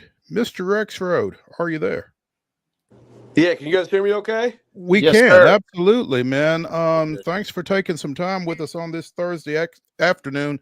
Joe Rexrode of the Athletic. Obviously, locally, the big game is tomorrow night as Tennessee and Kentucky will meet up in Indianapolis, but there's plenty of intrigue in tonight's Sweet 16 matchups as well. Joe, what's jumping out at you immediately as you get ready for tonight's tips? Well, I know no one wants bracket talk, which I get, but I will say that if Arizona beats Duke tonight, I'm looking pretty good. So that was my big stunner going into the tournament. And I feel pretty good about it. I think people are sleeping on it a little bit. I mean, look, I think Duke at times can look like the best team, but I think Arizona can match up with them, and so I'm excited about that game. And probably, the game tonight the first game of the night. I mean, if BYU Alabama isn't 104 to 101, I'm going to be really disappointed, I mean, it's just two teams that just absolutely play like gasoline, and it's just, massively fast tempo, three pointers all over the place. That should be a lot of fun. I'm really interested with Maryland and Florida. The Kevin Willard thing has kind of gotten weird with Maryland now and Villanova, and like at some point does that work against you a little bit? I think they need to be at their absolute peak to have a chance against Florida. And with Florida, with the scare they just got, I just kind of feel like they might flex their muscles a little bit tonight. I mean, I hope they're all good games, but that one I look at a little bit like, Maryland's really good. They also basically play five guys. I mean, they have no depth at all, and Florida has tons of depth. So I'm worried about that one. And then, I don't know what to expect with Arkansas, Texas Tech, but look, I mean, Arkansas, as we've seen here really in recent weeks, that's a very talented basketball team. You're right, Joe. Wade was saying yesterday that the over-under for BYU Alabama was 175, and I didn't react to it at the time, but I was a little shocked at that number. I just feel like you said, 104, 101 or something along those lines. I just figured you would kind of pound the over on that if that's the number. Yeah, I mean, that's still a super high over-under for a college basketball game, but I'm with you. Yeah, like I think that's a I like the over. I like the over for sure. I mean, maybe it's only 92 to 88, but that's still. Let's see. I'm pretty bad at That's math. Does still that get it over. done? That's right. That's right at the line, I guess. So Yeah. maybe it'll be close. That's cutting it close. And Joe, you mentioned it and you kind of broke it down. In terms of watchability, it feels like we're flip-flopped here tonight. It feels like BYU, Bama, Maryland, Florida are going to be the more aesthetically pleasing games. And then we get into the real meat grinder at the end of the night with Arkansas and Texas Tech, 30 points lower, the projected total in that game. You mentioned Arizona and Duke too. I mean, it feels like, and Mo and I have talked about this a lot this week, but it feels like for the lack of upsets we had in week one, it just means that the matchups are kind of that much more premier as we enter the Sweet 16 round tonight. Yeah, for sure. And, I think I think depending on, I feel like, it's like every year in March, you've got people who, are really into college basketball all year, and you got people who kind of jump on the bandwagon with the bracket. And that's great. All are welcome, but I do feel like the people who don't follow it as much are more upset about the lack of a Cinderella. Whereas, to me, it's like, I love those stories. I don't want to lose them. I hope we have more of them. But also, this is the time of the tournament when, you kind of get a little more excited about some of these big-time heavyweight matchups. And so, although I think the first weekend is not going to be remembered as one of the great ones, certainly we didn't have all that many great games. I think this weekend has potential to make up for it. Joe, what would you attribute the lack of the great games, the lack of upsets, that kind of thing to? Well, I mean, I think the lack of a Cinderella of a mid-major. I mean, it's hard for me to just dismiss the reality that, these mid-major teams get plundered now. I mean, they do. I mean, Casey Alexander at Belmont right now would have, I think a Final Four team with the talent he had that's spread all over the country, at this point. You think about Will Richard and, Jacoby Gillespie, those guys, but also like even, a Cade Tyson and Evan Bronze went to Iowa. Like I Hey, can't. don't forget Malik Dia at Ole Miss. That's right. And then you got Malik Dia this year to Ole Miss. I mean, seriously, what if those guys were all on his team? That's a top 10 team, right? So, I mean, and like Florida Atlantic 2 years ago, they make that run and you see where those guys are all, the three stars are on three different Sweet 16 teams now. So, I mean, it's hard not to look at that and say that's part of it. And I don't know that really addresses the lack of great games. I just think that happens sometimes. We had some games that, Michigan, UC San Diego, and obviously St. John's, Arkansas was great. I mean, Florida, UConn, maybe they didn't go down to buzzer beaters, but I think we still had a lot of good ones. But, there are some tournaments where you might have 5 or 6 buzzer beaters in that first weekend. I think that's just random. And I hope the Cinderella thing turns out to be random, at least in terms of, we're still going to see a team that sneaks through at times and does something special like St. Peter's did, 3 years ago. I mean, Drake was right there. Drake would have been a very good mid-major kind of Cinderella, and they won 1 and couldn't win 2. But yeah, I mean, look, I do feel like it's going to be harder for 13s, 14s to win 2 games the way things are, because if you have a great player, chances are people are going to notice you have a great player and they're going to try to pay him to come to their school. Heard something earlier this week, Joe. I'm curious your thoughts on this. It's a weird parallel, but do we broach the topic of like soccer where maybe there's some sort of kickback to the school that you maybe pluck somebody from, kind of like a transfer fee in a sense with the way they do things over there? NIL is what NIL is, but maybe at least some sort of compensation for the school that kind of found some of these diamonds in the rough. Yeah, I like it. I do. And to me, it's almost like the same idea of, in scheduling, right? Like you some of these teams in football, basketball, they basically schedule wins and pay these bye games. They don't do home and homes. They just have you come in for however many series to their place. And, that helps fund your athletic department. I love that idea. If it could be arranged that there is some sort of a fee for that, and that there's at least some sort of financial benefit, like you said, for, for finding and developing a player into someone who has that kind of market value. I'm with you there, and it just feels like everything is kind of up in the air. Nobody really knows. I kind of want to reserve judgment for at least another year before, we really dig the grave for Cinderella. I'm maybe just chalking it up to randomness with the chalk advancing this year. But if we get 2-3 years worth of data and the lowest seed we see getting to the Sweet 16 is a 10, I would like to go back and kind of, that would be kind of a bummer, I feel like, across the board. Yeah, no, for sure, and I'm with you. I'm withholding judgment a little bit. I mean, it was more chalk technically last year than this year. So, and there have been you go back randomly to like 07 or whatever. Like you can go back and find these tournaments where it was just weirdly chalky and all high seeds going deep. So that does happen. But obviously the conditions around the game. I mean, it's impossible to ignore it. So.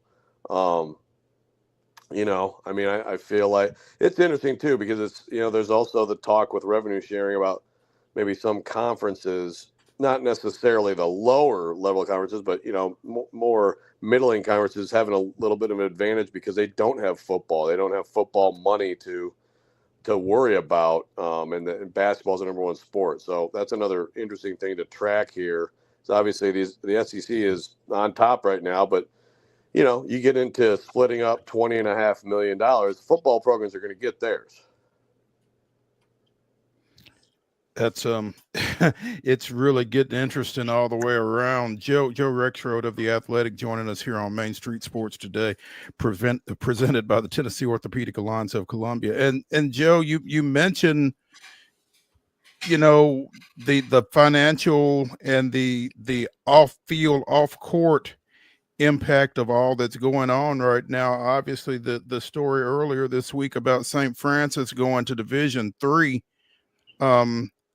after this upcoming school year, the 25-26 school year. St. Francis was just in the first four last week, and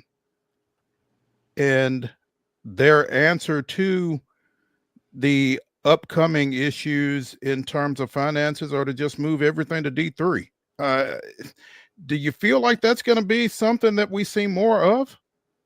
Yeah, that's a very interesting story. And I think possibly, I don't know, but I think that's something that's really interesting. And, it kind of flies in the face of, Division I is growing. There are more teams that are, we had some teams this year who are actually really good that couldn't have gotten in because they didn't have full transition. So, you still have schools going to D1, which is the big argument for expanding the tournament. But again, to me, there's no logic in that because they're just making smaller conferences larger, and it's still going to be all those teams in that one conference getting one bid. It doesn't. If we expand the tournament, it's basically just going to be more average to sub-average power league teams. So I hate that argument, which is kind of not what you're asking, but it made me think of that, and I'll be very interested to see if that actually becomes some kind of a trend. Joe, 2 games tomorrow. 3 games. Tennessee, Kentucky, obviously is getting major attention. What handicap for me, Ole Miss versus your beloved the Flintstones throwback, the Michigan State Spartans there with Richardson's son balling out. But then also, as a resident Michigan fan on this show, tell me how Michigan can maybe beat Auburn tomorrow night so we get that Sparty versus Wolverines matchup on Sunday. Yeah, that'd be pretty wild. Boy, I don't know if that state can handle it if they meet in the Elite Eight. Yeah, look, I'm excited about both games. Ole Miss just played great last weekend, and it's like, they've been good all year and they've had some really good performances, but some of the stuff I saw last week and I was like, man, this doesn't quite look like the team I saw all year. Like, this is a different level. So, if they're going to play like that and shoot like that, Padula, and just dictate terms the way they did in those 2 games, I think they have a great chance to beat Michigan State. The big thing with that game is the glass. Michigan State is a very classic Izzo rebounding team. Ole Miss is not good on the glass. They're one of the worst teams in the SEC in terms of offensive rebound percentage given up and what they get. So that might be, the difference. But, man, the way they're playing, I mean, Malik Diaz is going to be a problem for Michigan State. I don't see anybody who can guard him. Then with Michigan, the 4-5 combo is just a problem for everybody. I do feel like with this matchup, I think Dylan Cardwell can actually match up not bad with Vlad Golden, and then Broom and Danny Wolf is a really interesting matchup at the 4. And I do feel like better than a lot of teams, Auburn can kind of just match up there and be okay. But obviously Michigan's guards are hitting shots left and right. That was a big problem for them late in the season. They just couldn't find anybody to hit a 3, and now they.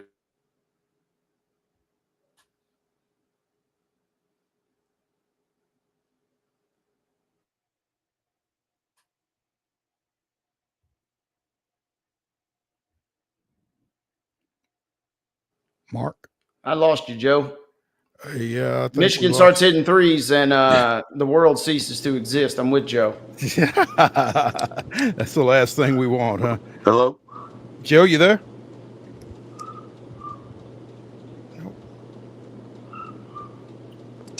Joe, can you hear us? Can you guys hear me? I can't hear you anymore. Oh, we can hear you. Hear you. But he can't hear us. That's not a good thing.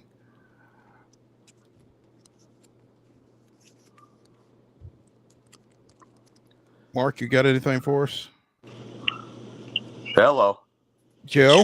Okay. Oh, there you go. I lost you there. Welcome back. Yeah, you mentioned Michigan hitting threes, and then the world just kind of shattered before our very eyes, and we lost you there. It couldn't handle a situation like that. Yeah, I mean, man, of course Trey Donaldson too, against his old team. I mean, that's going to be a ton of fun. That finally does bring us to Kentucky and Tennessee. So much has been made about, obviously, first tournament meeting and obviously Tennessee dropping the 2 in the regular season. What do you like about Kentucky in this particular tournament matchup? What do you like about Tennessee this go-around? Well, obviously, I think what Kentucky does offensively has given Tennessee's defense problems. One thing that they did in both games, they gave Kobe Bryant too many looks. So they've obviously figured some ways to get open looks against Tennessee's defense. Another guy who killed Tennessee in one of those games was Jackson Robinson, who of course is not around. Look, I don't want to be too confident here for Tennessee, but I have a hard time believing that they aren't going to do some things a lot better on defense than they did the first time around. And their 3 guards, Ziegler, Gainey, and Chaz Lanier, 6 for 42 from 3 in those 2 games. I mean, it's just not going to happen. And I'm not saying they're going to shoot as well as they did last weekend, but to me, if you get more, representative numbers from them and they figure out a few things on defense, I just think they're the better team. And I didn't figure they'd get a chance to prove it again this year, but they do, and I don't think they're going to mess that up. Joe Rexrode of The Athletic joining us here on Main Street Sports today, presented by the Tennessee Orthopedic Alliance of Columbia. Joe, couple of items off the floor and away from the NCAA tournament. Fran McCaffrey back in business at his alma mater as he takes over the Penn program. He kind of looks like an Ivy League guy. Yeah, I don't know that he speaks like one. And doesn't talk about like a lot of F-bombs for an Ivy Leaguer. But yeah, it's an interesting one. I mean, that's a pretty good landing spot for him, really. I mean, he had a good run at Siena, got that Iowa job, was solid there.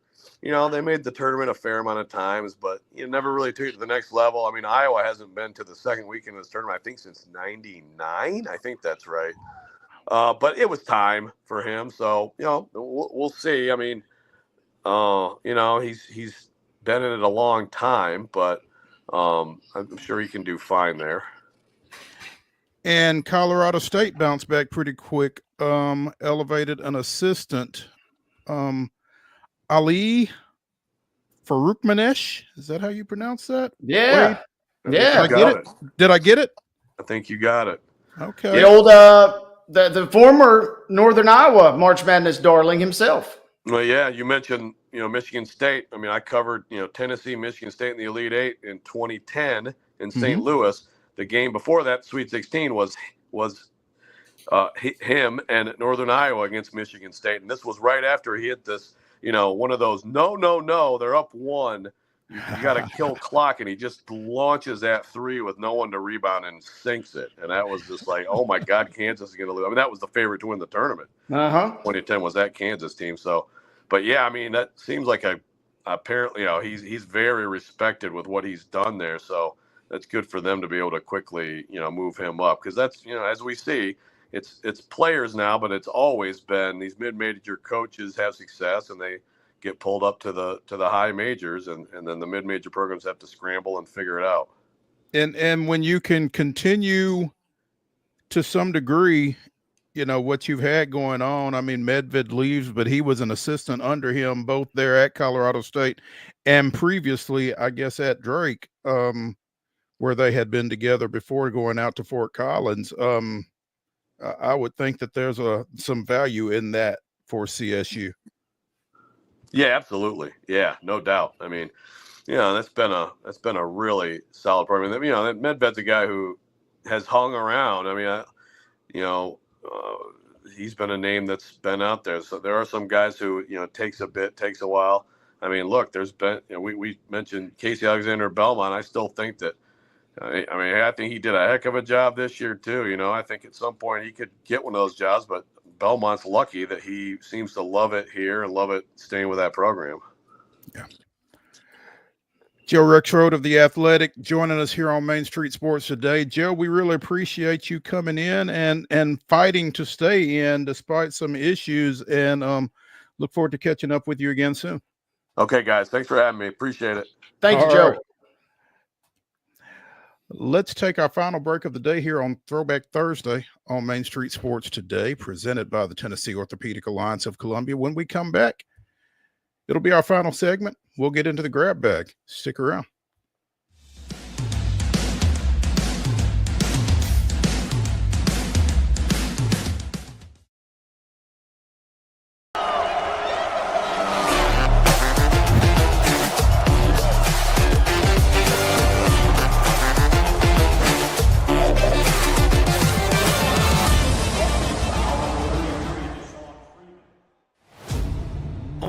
In Smashville, our opponents welcomed with some good old-fashioned Southern hospitality.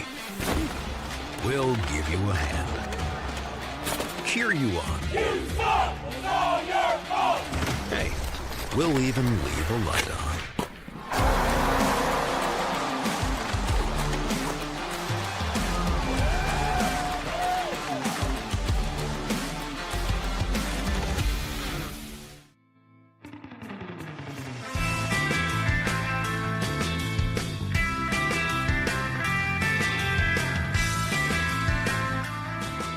It's the final segment of Throwback Thursday here on Main Street Sports today, presented by the Tennessee Orthopedic Alliance of Columbia. That's Wade Neely. I'm Maurice Patton. We talked a little bit about some men's basketball coaching moves with Joe Rexrode. Apparently, there have been some on the women's side as well, and notably, former Kentucky women's basketball coach Matthew Mitchell, who had retired from that position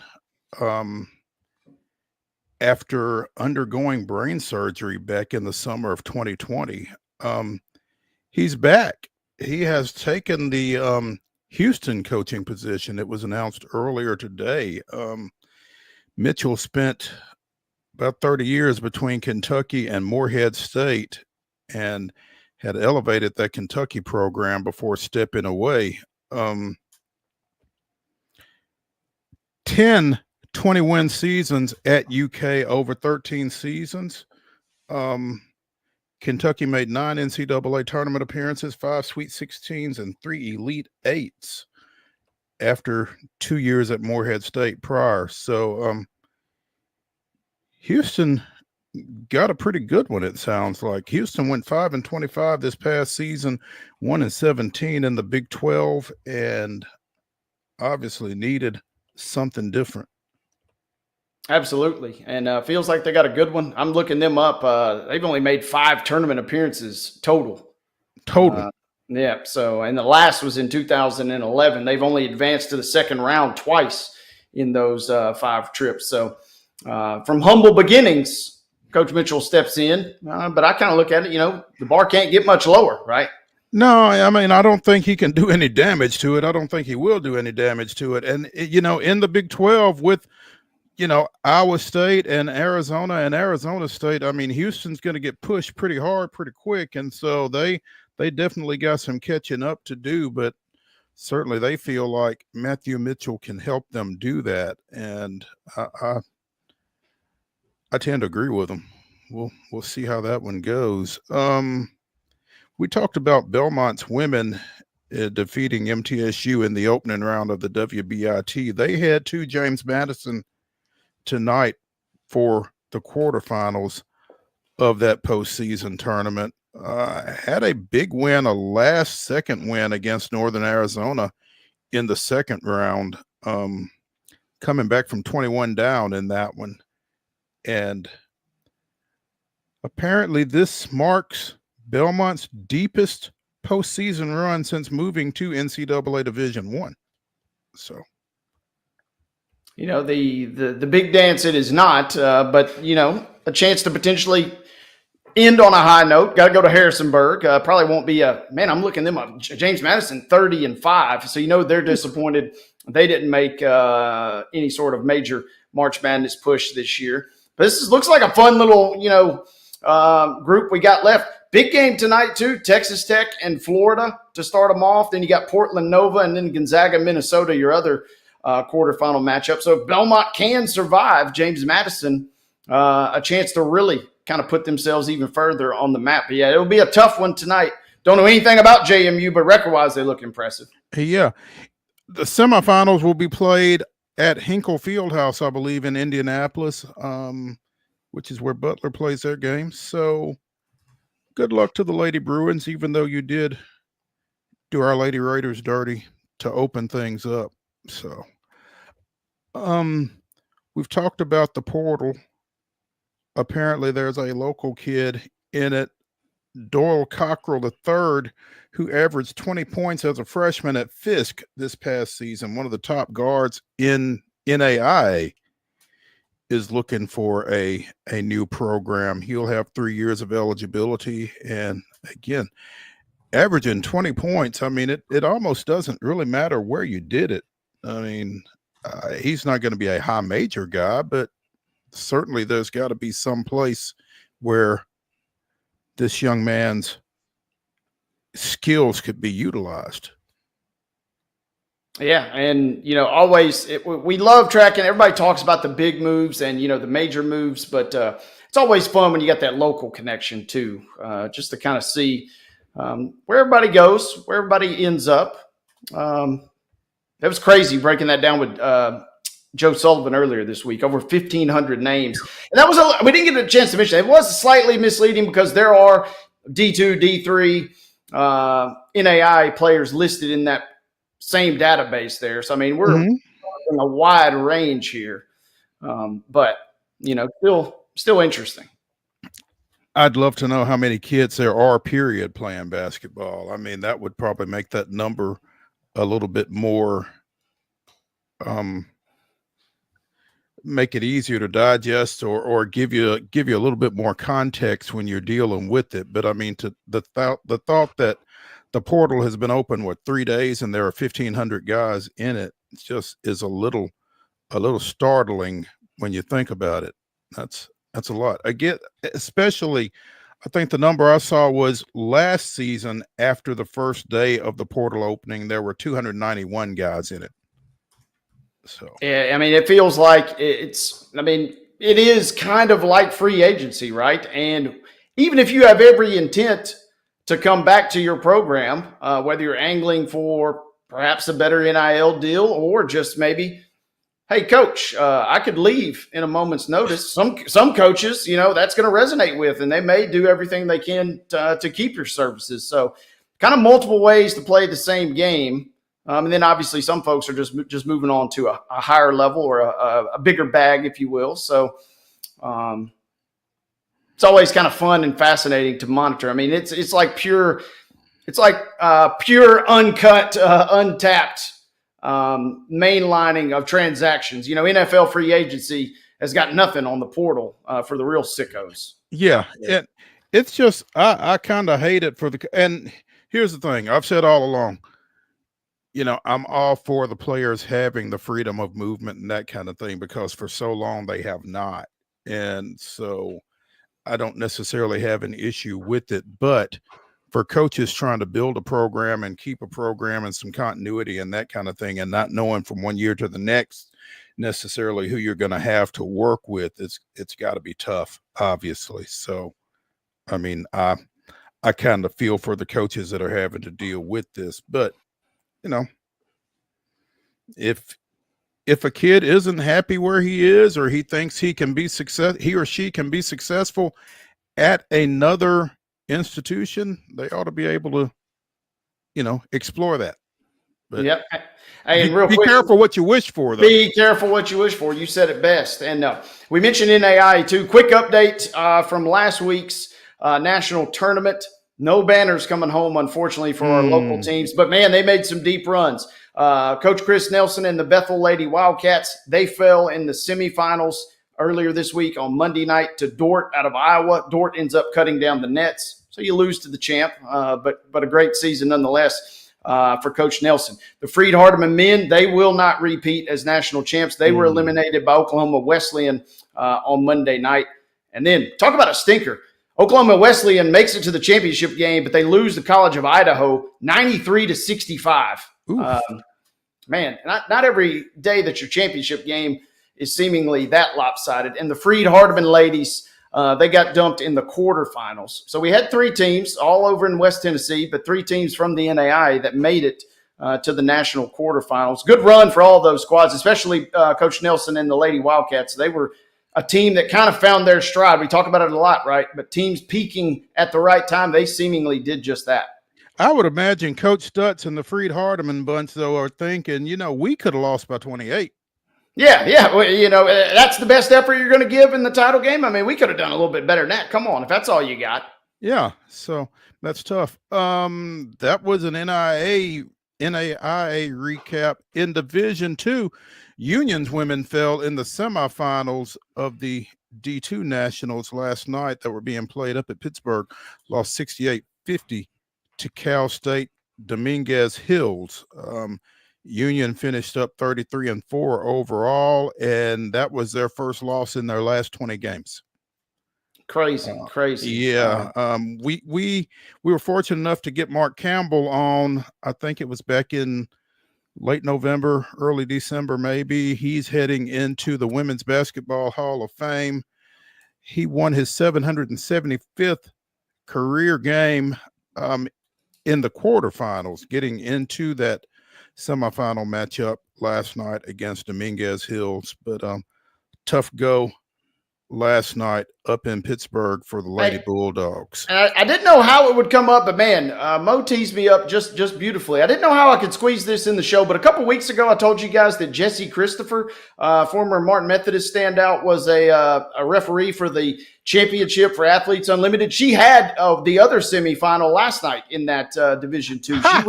She ref Grand Valley State, who defeated Pittsburgh State 68-61. So Buzz, as we call her. She got a little Final Four action to her resume to add now. Nice feather in the cap for her. Well, let's see if she comes back with the championship game. Yeah, come on back, man. I mean, she had a close game. Hey, now you can trust her in a close game with high stakes. Why not bring her back? Well, you're welcome for the setup there. Glad I could hook you up. I didn't know how we would squeeze it in, but I said Mo's got me. And you delivered it safe. That's awesome. So we've got Grand Valley and Dominguez Hills in the championship. Then is that what you're telling me? That's what it's smelling like. And just because while we're going down this, how about this? I'm pulling this up just for kicks, I guess. On the men's side, Cal State Dominguez Hills is in the men's Final Four as the 7 seed. It appears they'll play DBU. Surely that's not Dallas Baptist, right? Or is that? I guess maybe that is. Yeah, maybe. And then on the other side of the bracket, Nova Southeastern, who hasn't won many, but has been kind of the regular season juggernaut in D2 for a couple of years. Mm-hmm. They take on Washburn which I could not locate on a map. But so you got Nova Southeastern, but Dominguez Hills. How about that? Both of your schools, both of your teams make it to the Final Four. I might consider enrolling at this school because the vibe's got to be off the charts over there. Got to be. Washburn is in Topeka, Kansas. Wouldn't have guessed that. Yeah. Man, seems kind of nondescript. Washburn. I would have guessed maybe Northeast, but what do I know? Yeah. Congrats to former Overton standout Ugo Amadi. He has re-signed with the Saints, where he spent the past 2 seasons, I believe, on a 1-year deal down in the Big Easy this time around. It feels crazy that he has played 6 years in the NFL, drafted by Seattle, spent time with the Seahawks, Titans, Chiefs, and again has been in New Orleans for the last couple of years. 75 tackles, 9 pass breakups, 2 sacks in his 2 seasons in the black and gold, and has re-signed down there. So again, congrats to him. Another free agency signing that that we kind of overlooked. I'm sure it didn't get overlooked in NFL circles, but apparently the Giants and Russell Wilson have agreed on a 1-year deal, which makes things interesting in Pittsburgh. I guess they already were, but 1-year deal, 10.5 guaranteed, and possibly as much as $21 million for Danger Russ, who teams up in that quarterback room with Jameis Winston. Part of me loves the fact how comical the contrast between those two is going to be this season. Deep down Russ is thinking, but doesn't have the guts to say what he's thinking on certain stuff. Jameis just lets it rip. Jameis is going to be Russ's anger translator. Absolutely. And part of me, though, on the other hand, feels bummed, man, because, it seems like it'll be a competition, quote unquote, but it also feels like as quickly as I was ready to celebrate, Jameis being the man in New York and all the fun we were going to have, he might have gotten that yanked away from him there. Yeah, I was kind of looking forward to Jameis at least having the shot at QB1 in the Big Apple. And I still think he will be a much desired interview subject for all the reasons you've already alluded to. He's going to be entertaining. I'm like you said, he could be the translator for Russ. Here's what he's thinking, but he doesn't have the guts to say. So I'll fill in. And man, it will be interesting. New York, I've said this. I'm going to keep saying this till the end, until they go 2-15 this year.